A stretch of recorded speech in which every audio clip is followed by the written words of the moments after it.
Good morning, one and all. Dan Cullen just said, "How are all you muck heap engineers?" Well, I don't consider myself one of those. I mean, I do write quite a lot of muck, to be honest, but I don't consider myself one of those. But I'm doing well. I'm going to start with what is potentially some alarming news if you're a self-employed person. As you know, there have been changes. Excuse me, there have been changes in self-employed status and the way that you're taxed and the methods in which you register your tax. Sorry, I've got a fan playing in the background. So let me show you this. This is from Construction Index just this morning, and it reads, 864,000 self-employed taxpayers have days to comply with making tax digital or start racking up penalty points. Now, let me be very clear on this. The thing you're looking at on the screen there, this is a promoted post. This is probably from an accountancy company or I don't know. I can't actually see who it's from, to be perfectly honest with you. Oh, it was from Hudson Contract, who I guess are probably an agency of some description. I'm going to say good morning to Jim Turner. But as you know, as of this year, we have started to have to do our own tax if you're a self-employed person. And this is the first quarter in which it becomes legal. Apparently, miss a deadline and HMRC starts building a compliance record on you. By next year, missed deadlines convert into an automatic £200 fine. There's also a separate escalating regime for anyone who is late paying their tax. Making tax digital for income tax initially catches anyone who earned more than £50,000 from self-employment or property in 2024-2025. So, people, be aware. If you are self-employed, you've got until the 7th of August, or you're racking up penalty points. Yes, payroll company, that's Hudson. They are indeed. Morning, Mercy Johnson. Morning, Stephen Edwards as well. Now, incidentally, this came from the thing that I've just shown you there comes from Construction Index, but they had something else that I wanted to show you. Now, can I go back a stage on this? Yes, I think I can. There we are. This is a story this morning. Nocken to launch a new competence platform. CPCS administrator, the Nocken Group, plans to launch a new digital platform tied to its Nocken Skills platform, Passport rather, that will allow employers to track workforce competence. Okay. Powered by the Nocken Skills Passport, blah, blah, blah, blah, giving individuals greater ownership of their skills, qualifications, and professional achievements. Apparently, it will be accessible via desktop and mobile and so on down the line. What is interesting with this, though, is you go down to the very end of the article here. Nocken suggests that this will aid compliance with the Building Safety Act, which requires employers to demonstrate that individuals undertaking regulated work possess the appropriate skills, knowledge, experience, and behaviours to perform their roles safely and effectively by bringing fragmented data into one platform. Yeah. Building Safety Act is having a significant, well, not even a significant impact on the industry. It was one of the reasons that Ardmore Construction went to the wall, and it is now likely to impact if you are an employee within the industry as well. Jim Turner rightly pointing out Hudson's are an umbrella company a lot of firms pay through. Yeah, indeed they are. So listen, they do have an axe to grind. You know, they have a dog in the fight. They have skin in the game. I can understand why they have paid Construction Index to promote that. But the facts remain. 7th of August is your cutoff point. If you are self-employed and you haven't registered your quarterly tax, you are building up penalty points, which could result in a fine. And Chris Ford says it's getting more like a communist state bit by bit. Does feel like it. Yes, and I... The weird thing is, I was up at the National Construction College last week. This time last week, funnily enough. And they were talking about a digital platform that they use to track the competence and the experience of their students and their learners, as they call them. I think it's called ATEM. I don't know if anybody's ever come across ATEM, but basically you go to National Construction College, you learn a bit, you go back on the job as an apprentice, but you are logging your experience, what you've done, what tasks you've carried out. And I was stood there thinking, now that's a really good use of technology. You know, if you're remote learning, or at least partly remote learning. I think that's a really good way to do it. Rather than bits of paper and photographic evidence and that kind of thing, to be able to log it and to show it on a mobile device, I think that's fantastic. Then you flip that on its head, and you're talking about experienced people like your good selves who are being monitored for your competence. It feels a bit different, doesn't it? I'm not entirely sure I'd go so far as to say it's a communist state, but it does make you wonder. Jim says, I leave all that shite to the accountant. Wise words and wise advice as well. I was talking yesterday about how regulations never go away. They just get more convoluted. Tax is the same. They've designed a system that makes it impossible for the average person to understand. So yes, you're very, very sensible to get an accountant on the job. Ken Hatter is here. He has cloud and sunshine. About the same here, actually. About the same here. Although tomorrow afternoon, evening, I'm off to the Oval to watch the cricket with my two boys, which we did about this time last year, actually. And apparently it's back up to about 32 degrees tomorrow. So that'll be fun. Come Thursday, you'll turn on and you'll be sat here looking at somebody with a bright red face and flaky bits. This is more BS for health and safety crap. I have no problem with competence being monitored. But I do wonder just how they are judging competence. Bearing in mind this is done off the back of a competence card scheme, and as we all know and we all discuss at some length, we don't necessarily believe that cards equate to competence. Even with the most advanced digital platform in the world, are they really in a good position to judge competence? Answers on a postcard. Chris Ford says, I often wonder what the true percentage of tax we pay. Let's put it like this, it's not the headline rate. By the time you factor in things like national insurance, your council tax, the tax you pay on your fuel, the tax you pay on your food, your tax you pay on your earnings, and the tax you pay on your savings, tax you pay should you be lucky enough to inherit anything, capital gains tax. You are taxed and taxed and taxed. And then you die, and guess what? Whatever you leave behind gets taxed again. It's a con. Going a bit overboard, all you need to do is get rid of the bad trainers. Yeah, they've only had about 50 years to do that, and that's going really well, isn't it? I bet a lot of those judging never sat in a machine. I think you're probably right. I got my last 3 months taxed in yesterday. Well done, Dan. Well done indeed. As he's earning over 55k. Well, it'll keep you in hats, Dan, so good news. Mr. Muirhead has just joined us. Morning, Gary. I don't think you are self-employed. Maybe you are, I don't know.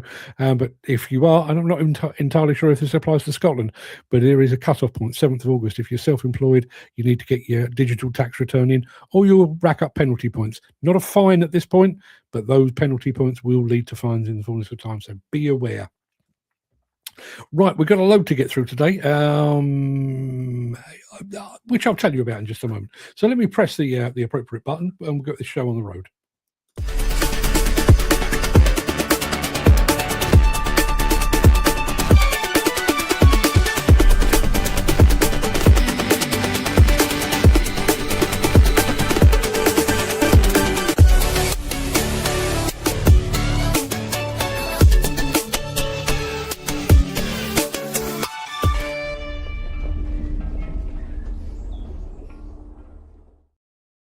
What do we have here in the chat? We have this from Jim, who says, it's a convoluted mess as I have a tax return for the day job. Mrs. has a tax return for her online sales, and we have a joint tax return for our farming partnership business, and we're VAT registered too. Absolute bloody nightmare, isn't it? Mick Dalton has just arrived from an overcast Wakefield. Morning, Mick. Next year, it's 40k bracket for quarterly. Yeah, it's I don't know why I always refer back to this, but it's like the landfill tax. Landfill tax. We're going to start here, but we won't put a ceiling on it. But and you can guarantee the next year it'll go up in price, and then the year after it'll go up in price, and then it'll go up in price. Same with things like tax thresholds. We'll set it here. That'll be fair to everyone. We'll set it here. and then we'll set it there, and then there, and so on. At the way they're going, if you have a paper round as a 14-year-old boy or girl, you're probably going to get taxed on it at some point. They failed to mention the brackets of the tax. Listen, I'm not going to get into all of that. There is an article, if you want to go and read it, it's over on Construction Index today. Go and have a look at that. You can have a look at the knock-on article at the same time. So it is Tuesday, the 28th of July. Welcome to the Breakfast Show. I am your host, Mark Anthony, the Walrus of Demolition, the Lord High Chancellor of live streaming, the authentic voice of the global demolition industry. In today's show, this Sany drives like a Ferrari, which will make sense in just a moment. There are quarries, and then there are smart quarries, electric shredding and dust control in Dynaset-style, and then we're going to give you the miracle of minerals. It's a good one. I think you'll like that one. And in today's episode of Mark's Morning Monologue, the Advocacy Myth. Just to give you a very quick idea on all of that, you know, when you turn on Construction Index, Construction Inquirer, any of these online platforms, almost on a daily basis, certainly on a weekly basis, there is somebody, usually from a trade association, calling on the government to do something, calling on the government to look at the house building, calling on the government to look at planning and so on. It's a myth. It's bullshit. It's bollocks, and I'll be talking about that at the end. In my last 4 years, my accountant fee went up by 300 quid. Yeah, that's another one that goes up as well. And they've kind of got you by the short and curlies, haven't they? Because do you really want to jump ship? It's a bit like your bank. Your bank can really piss you off, but do you really want the grief of having to set up all those direct debits again? And it's just a ball ache, isn't it? So accountants, I put up with a terrible accountant for years, 10 years. And then he died, and I had to change. True story. Gary Muirhead says, no PAYA, but made 75 grand last year, so getting hammered on super tax. See, I'm all for taxing the wealthy. I mean the properly wealthy, you know, the big CEOs and all these people. But that, to me, seems like penalising somebody doing their job well. That feels a little uncomfortable to me. You're that good at your job that you can pull in 75 grand. Therefore, we're going to tax you a whole lot more. It almost pays you to be shit at your job, doesn't it? We can discuss that at some length. Anyway, it is that time. Let's have a bit of Caterpillar, and then we're going to be talking about Sany, which drives like a Ferrari, kind of, in a second.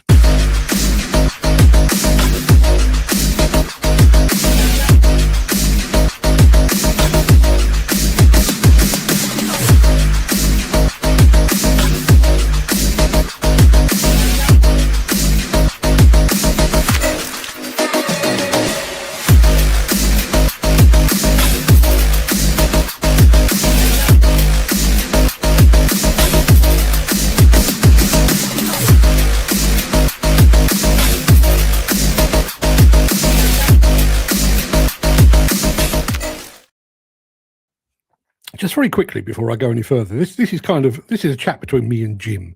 Jim, and I'm sure yours is the same. You know, when you look at your YouTube analytics, if it's anything like the YouTube analytics for Demolition News, when we unveil a video, it goes up, and then flatlines, because everybody that needs to see it has seen it. So over the first 24, 48, 72 hours, you get a spike and then a flatline.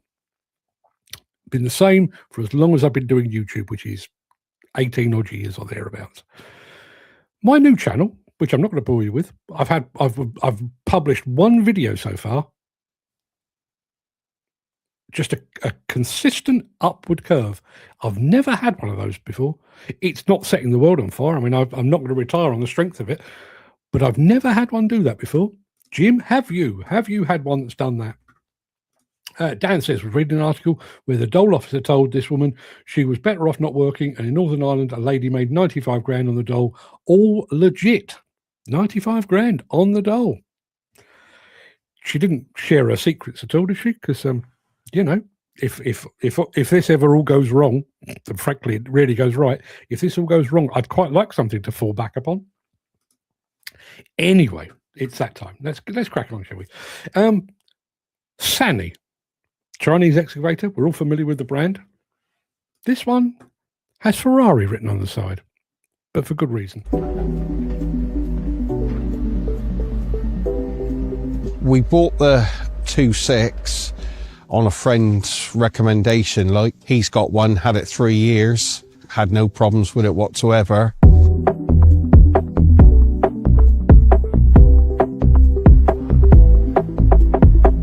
Hi, I'm John from Ferrari Groundworks. We're here in Dorset, Holwell today. We're a groundworks company.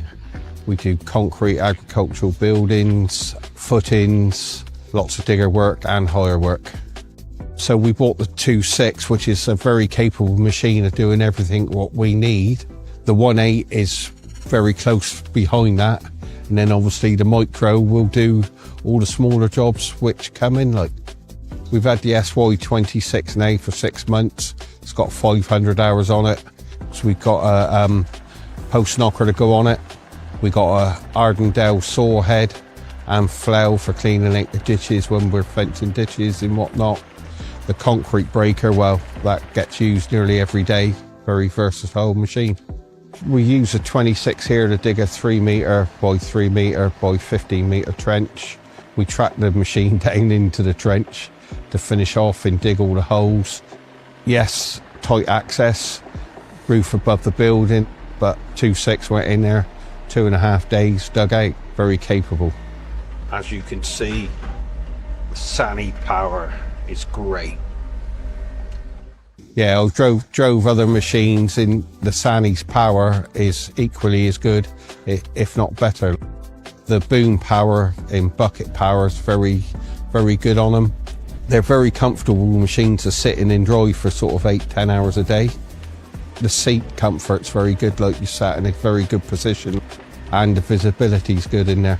The controls in the machine's very easy to use, very smooth, even grading in that. Very, very nice machine to grade with. Everything's on one screen, where on other machines, like your quick hits, you've got buttons everywhere. You can set every pressure for your auks all on that same screen at the same time, like, so it's very good. Very easy to do the checks, all the levels and everything. You open the back door and they're all to hand. The greasing of the machine's like 2 minutes with a powered grease gun, like, and you're done. The fuel is very good on the machines for running. We can do about 20 litres a day in it, where other machines, what we've hired, it's been like 30 to 40 litres a day. There's a machine being moved nearly every day from site to site, so we kept to the smaller machines just so we can transport them ourselves, really. C&O at Blandford's our local dealer, very easy to deal with. We've had no problem with communication or anything with them. Like, if we had any questions, we rang up, and within 2 or 3 hours, if they couldn't answer the question at the time, we had an answer by the end of play. Like, the warranty makes Sany different to all the other machines, with the 5-year warranty rather than the 2-year. They're a capable machine to match any other machine on the market, really. You know, I would recommend a Sany to anyone.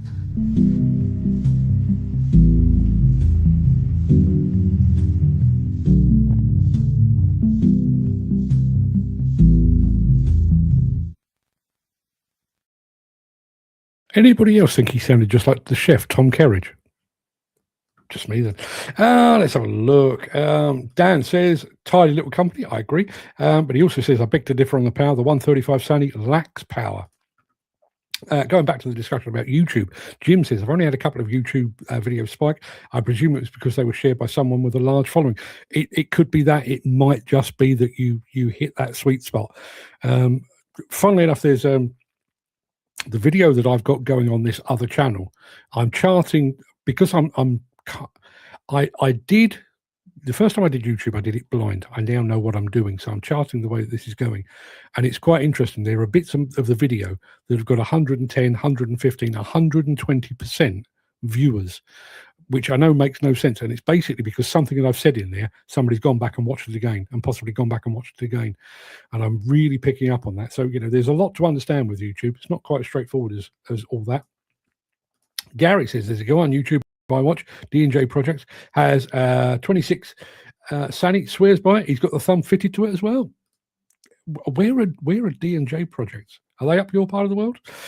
Going back to this lady that earned 95 grand on the dole, Chris Ford suggests her knees never touched, possibly, and has quite a bad back. Going back to the whole tax thing, Jim obviously is keen to resolve how machines are built, make them more modular. He's also quite keen to amend how housing is developed in the UK. He's now going to sort out the tax problem. I mean, Jim Turner for Prime Minister, because he says this: whole tax system is a terrible mess. Scrap all the various taxes and VAT as we know it. Just have a percentage in the pound of every pound spent. No tax returns, no VAT returns. Just spend, tax, and no inheritance tax.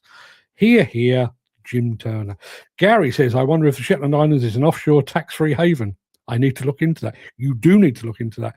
I'm going to take a guess that it's probably not, but it's worth the look. You never know with these things. We're talking Smart Quarries in a second after this. If you are enjoying this episode, please consider supporting the show. You can leave us a tip at buymeacoffee.com/demolition news. There are quarries, and then there are smart quarries, and then there are smart quarries with Komatsu.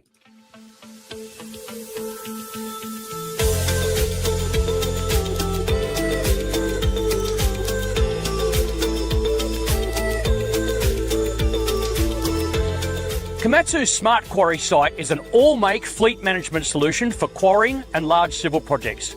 It was developed in Australia with industry consultation to provide visibility to quarry production operations. We're achieving real-time data capture that our customers are acting on immediately, making positive change to production efficiency, safety, and overall profitability. Each truck and loading tool on site has an in-cab display. This display provides real-time operator guidance, as well as machine location, speed, and production information for site managers, with a real-time view of the fleet during shift operations. Production decisions are able to be made immediately, which also flows through to fuel reduction and improved carbon footprint. A key function is the visibility Smart Quarry site gives to a loading machine operator. As a truck approaches the loading machine, the two machines pair. The loading operator is able to load to the rated capacity with 100% reliability every pass, as the operator is physically looking at the live payload from the truck they are loading. This operator in-cab guidance increases the average load per cycle, typically between 5 and 10%, and this flows through to significant profits for the quarrying operation, along with improvements in both litres per tonne used and a reduction in emissions production. The technology behind the system is designed to automate data collection with limited input from machine operators. The pairing functionality and automatic activity and delay records are examples of this. From a connectivity standpoint, both cellular and Wi-Fi options are available. This, in combination with industry-leading Wi-Fi mesh technology, allows all machines to be connected even in poor or zero communications areas. For example, when communications at the bottom of the pit are not available, the first machine that comes back into the communication area uploads the data that has been collected via the peer-to-peer Wi-Fi mesh, and all data from the machines is therefore available, including from the loading tool at the bottom of the pit. The key to Smart Quarry site is that technology behind the scenes is being used to provide visibility to on-site operations without impacting the operators and the work they're doing. In the office, the collected data is presented in a series of dashboards. Managers are able to make real-time decisions on operations based on the data in front of them, but they're also able to replay site operations to develop best practice processes or to review an incident. Overspeed events are shown to both operators and managers in real time through in-cab alerts and office reports. Digital pre-starts allow operators to conduct an easy-to-manage pre-start inspection every shift, and maintenance managers to see defects without delay via email alerts. These pre-starts can be specific to the machine, the site, and the OEM, and include severity management to provide operator guidance for next steps. Through the operator scoreboard, Data from site operations shows comparisons between operators, cycles, and the machines. The scoreboard allows individual operator excellence to be benchmarked and used for targeted operator training. Best practice can be defined and used to increase efficiency across the site or the business. Smart Quarry Site provides visibility to all aspects of site operations, directly increasing profit through production efficiency, but also enhancing safety, planning, and fuel and emissions reductions. Be more productive and profitable with visibility from Smart Quarry Site.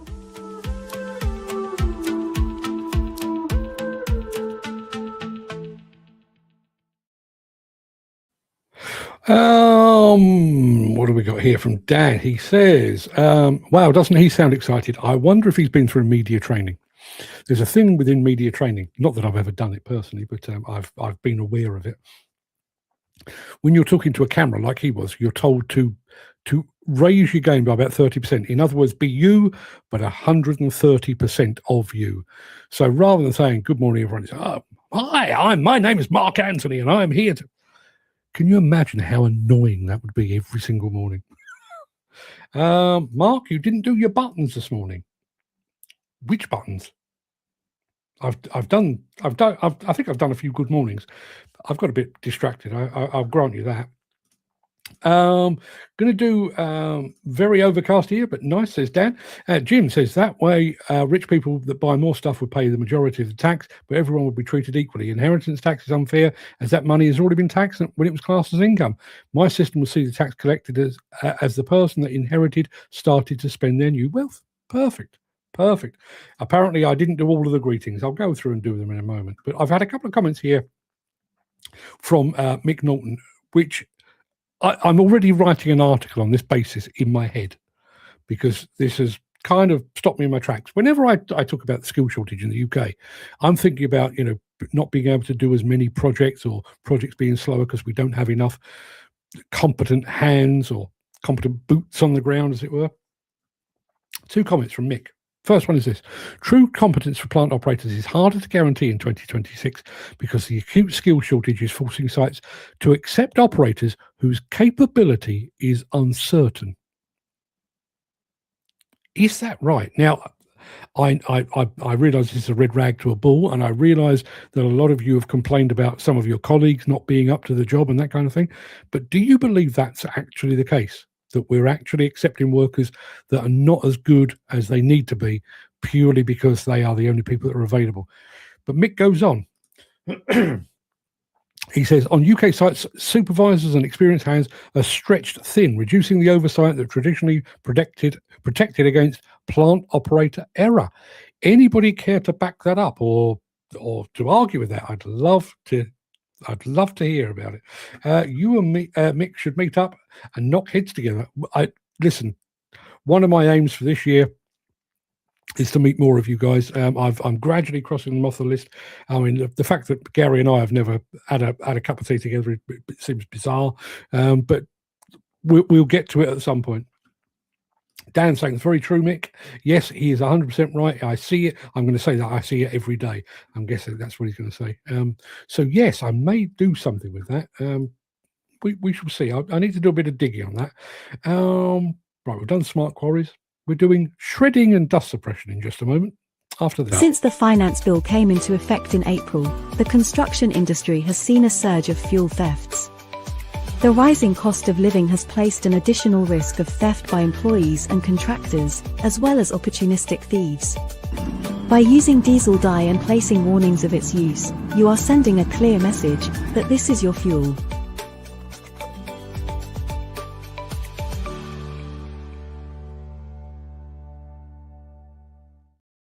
If you're watching the chat right now, you can see I'm actually updating all those buttons that I failed to press. Dan, thank you for keeping me in check. There's a lot going on. What can I tell you? I've got two screens. I forget stuff, and I'm a man of a certain age. Stuff gets through the net, I'm afraid. Right, shredding. You don't need me to tell you what shredding is. Obviously, creates dust, unless you're with Dynaset, in which case they've kind of got you covered. Enjoy. Presenting Dynaset EPW Dust High Pressure Dust Suppression System, mounted in a Tana hammerhead shredder. The Hammerhead ET is a track platform electric shredder. An auxiliary diesel engine powers track movement, while shredding is all electric to keep operating costs and emissions low. Powering the dust suppression system is a Dynaset EPWAC electric high-pressure water pump.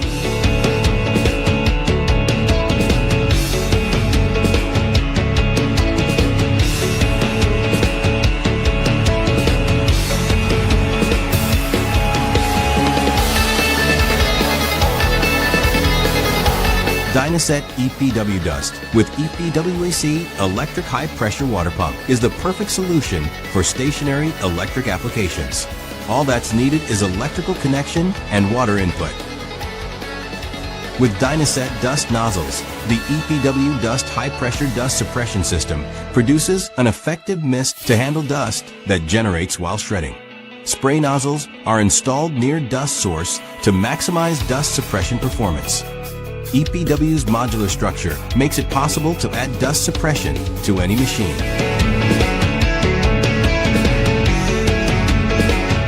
This Tana hammerhead is also equipped with Dynaset washing pistol and a hose reel for versatile maintenance.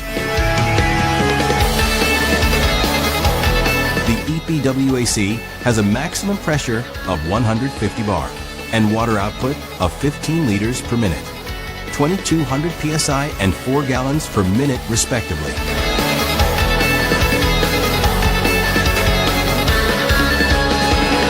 Dynaset also offers hydraulic dust suppression equipment with HPW Dust high pressure dust suppression system.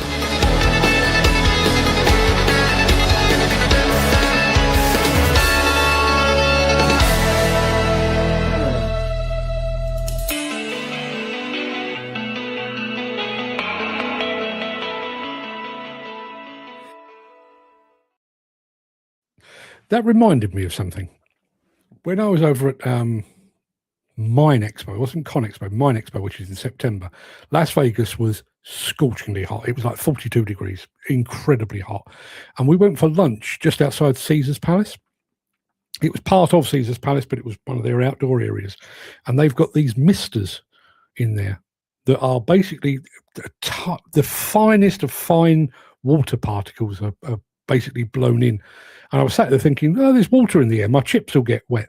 They didn't. And it was lovely and cool. I could do with one of those in this office right about now. So going back to discussions about people not being up to the job, Dan says, I see that every day on sites. So many bullshitters getting away with it because of the shortage. They're being lucky at the moment until something serious happens. Gary says, a cup of tea is well overdue. Well, Gary, when we finally do meet up, the tea's on me. And on the same subject, not tea, but on the subject of people being employed even though they're not up to scratch.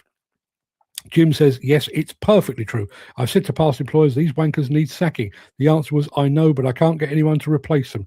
Pathetic answer. I agree 100%. I do feel like there's an article to be had in that. Now, I'm not entirely sure where this all comes together because Dan said they all jump on the rate bandwagon where knowledge of safety goes out the door, and unfortunately, a lot of companies are accepting this. I'm not entirely sure where I see where the rates and the competence thing tallies. Then again, you're on the ground. What would I know? Mick Norton says, my personal view is that card schemes, CPCS and NPOLs are no longer seen as proof of real-world ability. Sites now demand task-specific, site-specific, attachment-specific validation. Does that not, I'm forgive my ignorance, but does that not counter what you said before? If you are asking for task-specific, site-specific and attachment-specific, does that not qualify as competence? Or am I missing something? Would that work on larger crushers? You could double up, I guess. I guess, I don't know. For instance, demo where steel's running through the machine. I would imagine so. I can't see any reason why not. Anyway, let's hold that thought because we've got one final film to show you, and it's quite a moving little film actually from Caterpillar. Back after this.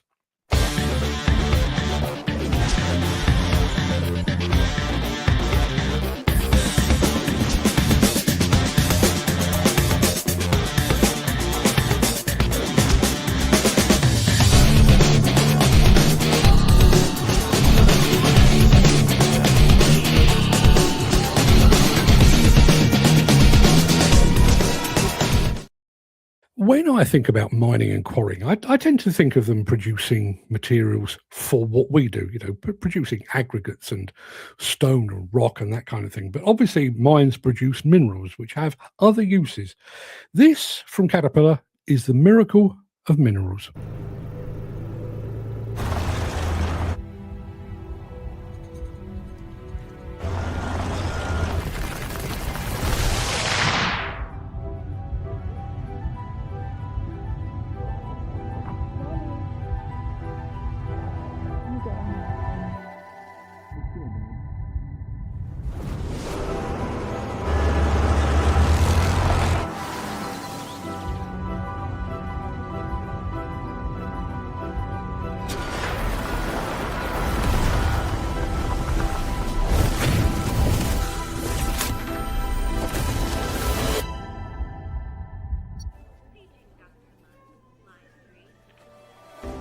Tommy?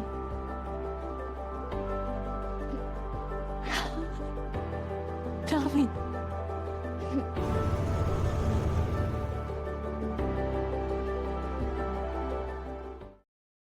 Isn't that lovely? Yeah, well done, Caterpillar, on that. I really enjoyed that. My daughter, who is deaf in one ear, was looking at one of those cochlear implants some time ago. Decided against it in the end, but yeah, a fantastic piece of technology. Absolutely superb. Well done, Caterpillar. That pretty much wraps up the main part of this morning show. I'm going to roll with my outro in just a second before leaping gazelle-like over into my morning monologue. If you can't stick around for that, please stay safe, look after yourself, your family, your friends, and your colleagues. I hope to see you again very, very soon. But if you do have the time and the inclination, I'll be back immediately after this.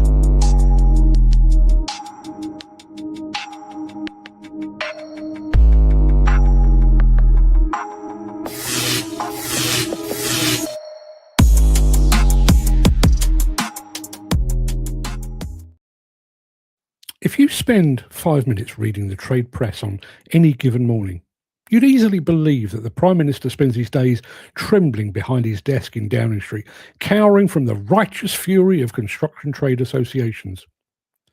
Every single week, without fail, another body calls upon the government. They urge the housing minister to leap into action. They demand that Andy Burnham reverses supply chain inflation before tea time and fixes planning bottlenecks before he goes to bed.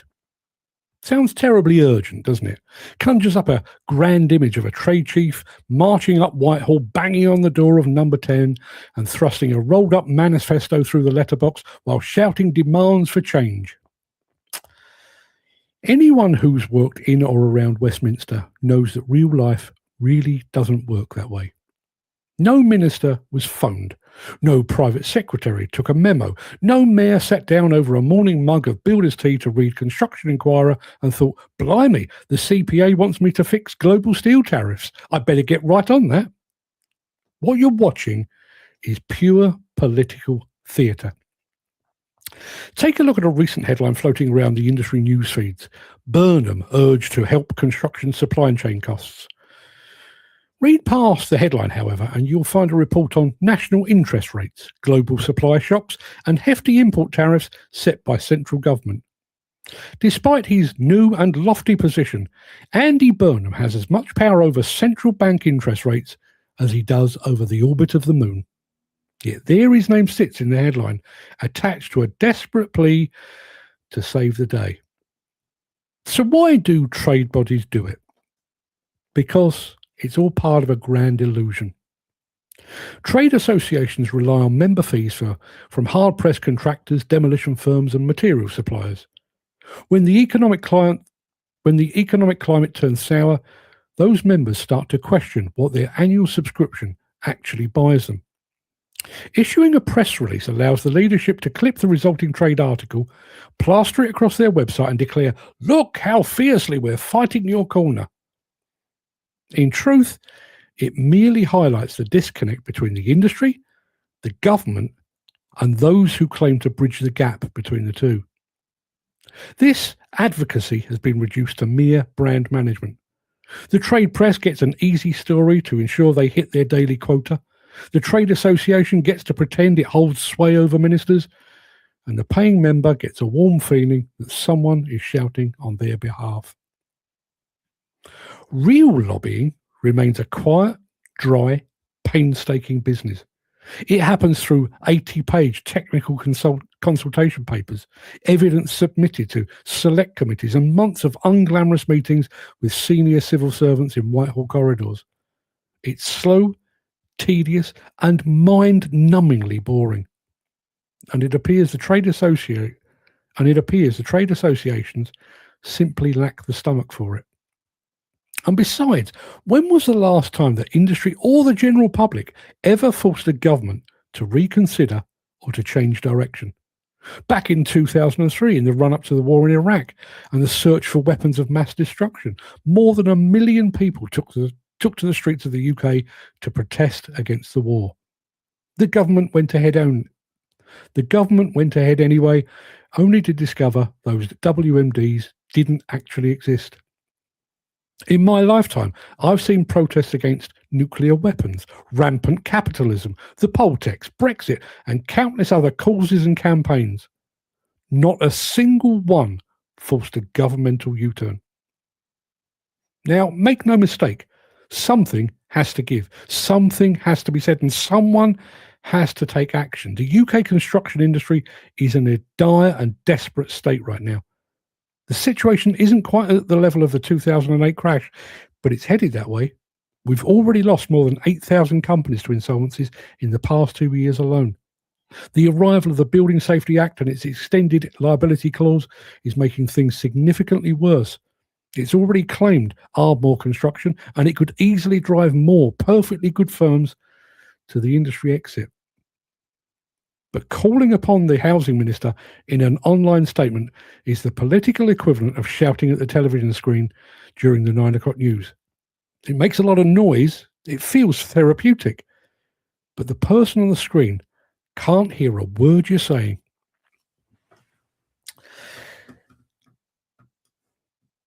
How many times do you see it? Seriously, how many times do you see it? You read Construction Inquirer, Construction Index, Construction News, Building Magazine, all these other online publications. So-and-so is calling upon government, is urging the new Prime Minister to... Really? Do you think? Did you think? You know, that we've got genocide happening in Gaza. We've got the conflict in Ukraine.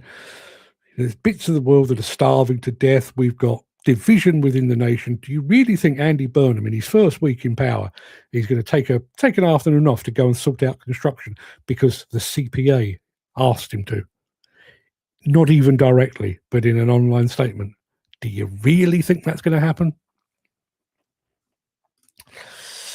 Let's have a look. The fact that the sector requires 48,000 new construction workers each year with plant roles at the sharpest end of the shortages force contractors to accept incompetent operators.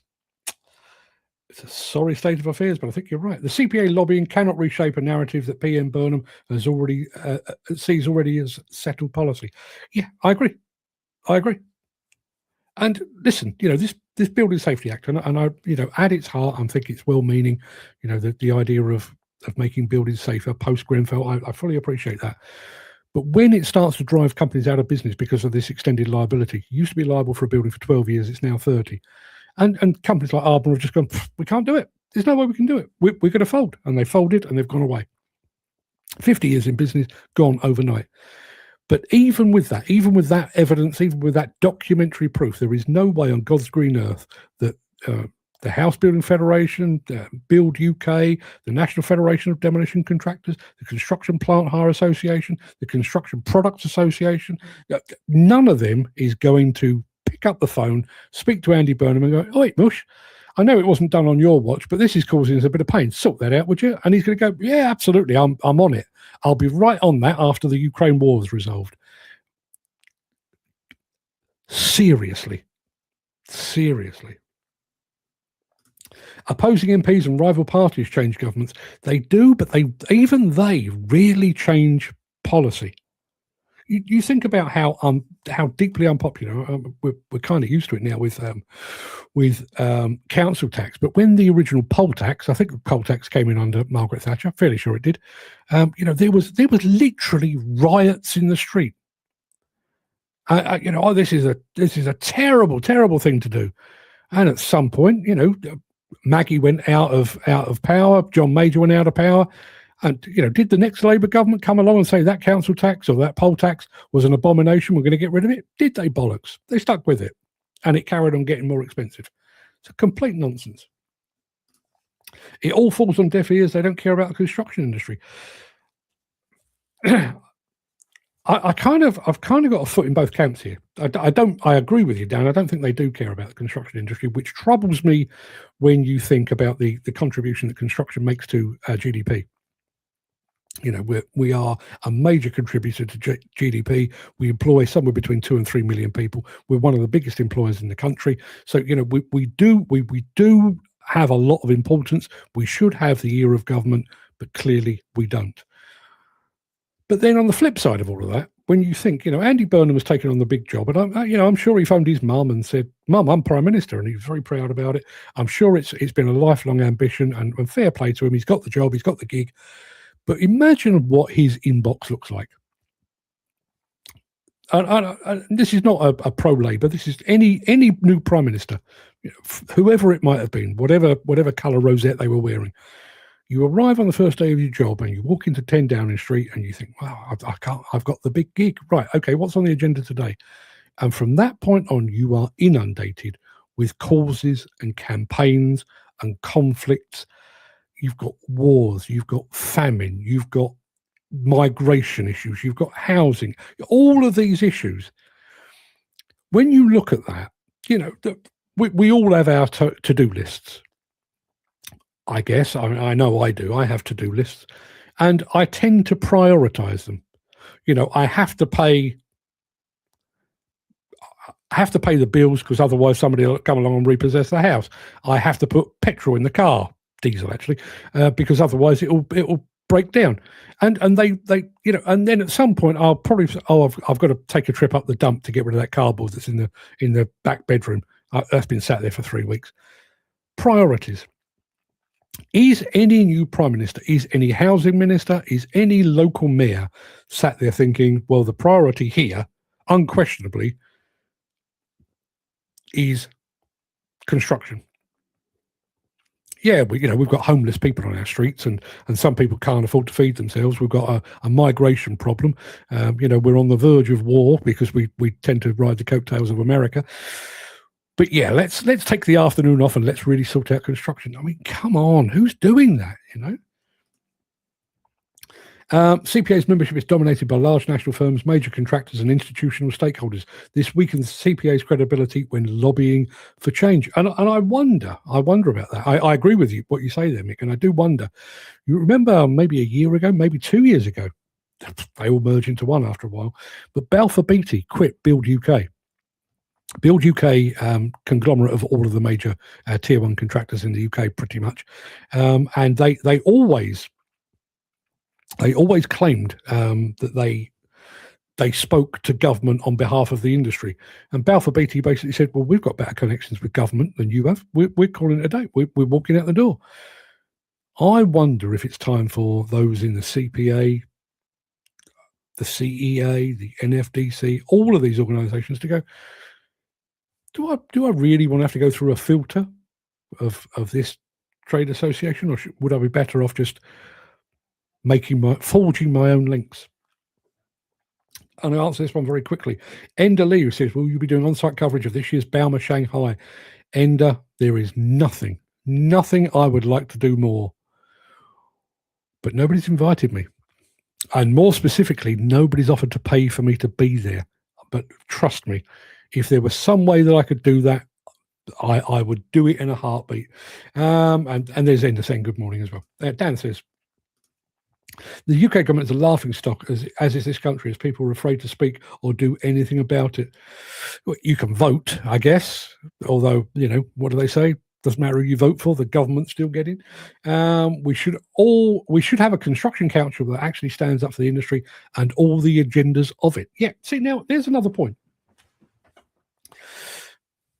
The CPA has called on government. The House Builders Federation have called on government. The Federation of Demolition Contractors has urged, and all of that. Now, I'm going to hark back to the red diesel debacle. The only people that came out of that with any dignity whatsoever was the Scottish Plant Owners Association under Callum McIntosh, who actually stood up and were counted. They didn't reverse the decision. They didn't get anything changed at all, but at least they stood up and counted and got themselves counted. But would that not have been a stronger argument if the entire industry had set aside their silly, meaningless little silos, and rather than the CPA with its, I don't know, 3,000 members, the NFDC with its 130 members, the CEA with its 200 members. I mean, I'm making these numbers up as I go along. But rather than all these tiny little organisations, my members believe that, do it as a united force. Rather than speaking for 100, 200, 3,000 people, speak for 3 million. Actually go and bang on the door of number 10 down the street and say, "Oi, Winkle, 3 million people here, pissed off with you. You need to sit down and listen." Whether it would change anything, I'm not entirely sure. Probably not. But you've got more chance of changing the status quo with 3 million people than you have with 200. Jim says politicians that aren't in power help shape policy because those in power are scared voters will vote against them. True enough. True enough. Government is more inclined to listen to the likes of the SPOA, who are closer to the SMEs than the CPA.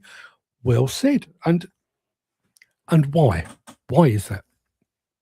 Because there's more of them. I don't know what the membership of Build UK is. 15, 20, 50? 50 major contractors? Maybe there is. Maybe there's 50. How many SMEs are there in the UK demolition and construction industry? 100,000? 250,000? That's where your voice matters. You know, one voice singing in the darkness, as Barry Manilow said. I'm sure I referenced that earlier this week. I don't know where that's come from. But one voice singing in the darkness, nobody's going to take a blind bit of notice. You have 2.5, 3 million people all shouting in unity. That's pretty tough to ignore. Dan says the NFDC are another organisation that are pussies and do absolutely nothing to help the industry. Do you know, interestingly, and I will confess, I did watch a bit of it. Came up on my YouTube feed, and I don't know why, but I think it was a year ago. I'm fairly sure it said 1 year ago. You may remember, I did one of these shows, but I did it differently. There were no videos, no adverts, no sponsors. It was called An Industry in Crisis. And I'd not slept the night before. I got up at 4 o'clock in the morning because we'd had 4 or 5 UK demolition contractors all go out of business roughly the same time. I remember Squibs was one of them. I think Bluecon was another, and so on. And I came on here and I basically did an hour and 10 minutes or thereabouts talking about the industry being in crisis and how tough it was out there, you know, how that may not be the end, and it wasn't the end. There were more demolition contractors went out of business. And once again, lone voice. You know, what did the NFDC or did the wider demolition industry call a meeting, call its members to arms and say, guys, we've got a problem here. You know, we're all facing possible extinction here one way or another. We should get our heads together. Nope. And here we are a year on, and that situation remains exactly the same. And we've got exactly the same scenario now in the house building sector. You go back to when Neil Edwards was a regular on this show 2 years ago, maybe 2.5 years ago, and we would report every single month on the current state of contract awards within the UK construction industry. And for a period of about 5 years, almost without fail, the house building sector accounted for somewhere between 1/3 and 1/2 of all UK construction activity. In other words, you know, let's call it what it is. The house building sector was propping up the whole construction industry. The house building sector is on its uppers. It's in absolutely dire straits at the moment. So not only is the house building sector struggling, but the prop that was holding up the rest of the industry has now been kicked out. Now our prop, our crutch has gone. And who is raising the alarm the alarm bells? Who's raising the red flags? I'm about to publish something over on Substack about it. But again, lone voice. And this is not calling upon government. I have as much sway with the government as all of these trade associations do. In other words, I have nothing at all. All I can do is highlight the issue and hope that somebody somewhere takes that seriously. Mick Norton says, based on the latest available data, 2024 to 2025, Build UK's total membership is approximately 60 to 70 organisations, representing over 11,500 specialist contractors. It's got a bit bigger since the last time I looked, but yeah, it's not a big organisation. It's not a big organisation in terms of the number of members, but in terms of its influence, not upwards towards government, but downwards in terms of what tier one contractors demand of the rest of us. It has enormous influence.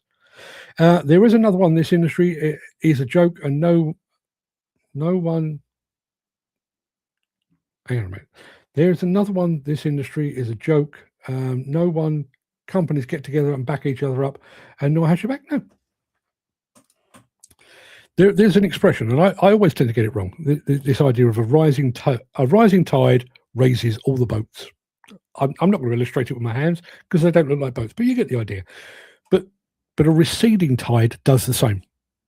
You know, when the industry is facing a skill shortage, the red diesel debacle, recession, it's not selective. It's like cancer. Everyone is a potential victim. And we seem to overlook that. That receding tide won't just get one or two companies. It will get us all. Some may survive. A lot will survive, but they won't be comfortable doing it. You know, they're going to have to make some very, very firm decisions on, you know, what they're investing in, if they can invest at all, on their staffing levels, if they can retain all their staff, their training, their advertising, their marketing, the projects they're able to take on. A receding tide of demand will impact upon the entire industry. And it's all very well standing there and saying, well, you know, they went out of business, but we survived. Yeah, but in what state did you survive? Are you the same now as you were before the recession hit? Are you the same now before, you know, your local competitor went to the wall? You're probably not. And yet here we are. You know, rather than actually getting their heads together and fighting the corner of their membership, the wider industry, the entire industry, we have trade associations who issue, and don't be fooled. They're not, you know, when somebody urges Andy Burnham to do something, all they do is put a thing, they either send a press release out to the press, the trade press, or they'll send it out to the trade press and they'll put it on their website. I'm fairly sure Andy Burnham is not a regular reader of Construction Inquirer. He may be, but I doubt it. They're not in direct contact. You know, this we call upon, we urge, we demand is utterly meaningless. It's like me being sat here saying, you know, I demand access to Keira Knightley's knicker drawer. I demand snogging sessions with Angelina Jolie and so on. What does that mean? You know, aside from revealing my taste in women, it means absolutely fuck all. And yet the members of these trade associations are being fed this bullshit. You know, we've called upon the government. You've done fuck all. You've issued a press statement, which you didn't even write. You got your press agent to do it for you, to say all the right words and to make sure it was grammatically correct. You've not urged government. You've not demanded anything. It's a nonsense. Enough? I think it probably is. I've got an interview to do in about 1 hour's time, speaking to one of the Institute of Demolition Engineers about their growing overseas membership. So I should be bringing that to you at some point in the not too distant future. I will be back tomorrow for yet more of the same. before I go off to the cricket and to sit in the sunshine. So look out for that. Hang on, before we go. The CLC acts as the official conduit between government and the construction industry. Excuse me while I chuckle up my sleeve. Shaping policy, coordinating programs, and steering industry-wide reform. Are they fit for purpose? No. Are any of them?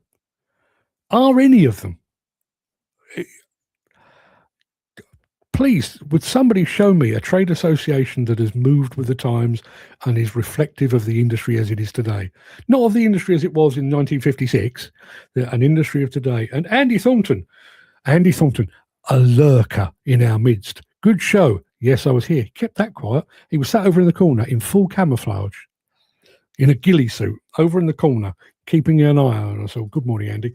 You've revealed yourself just in time for me to call the whole proceedings.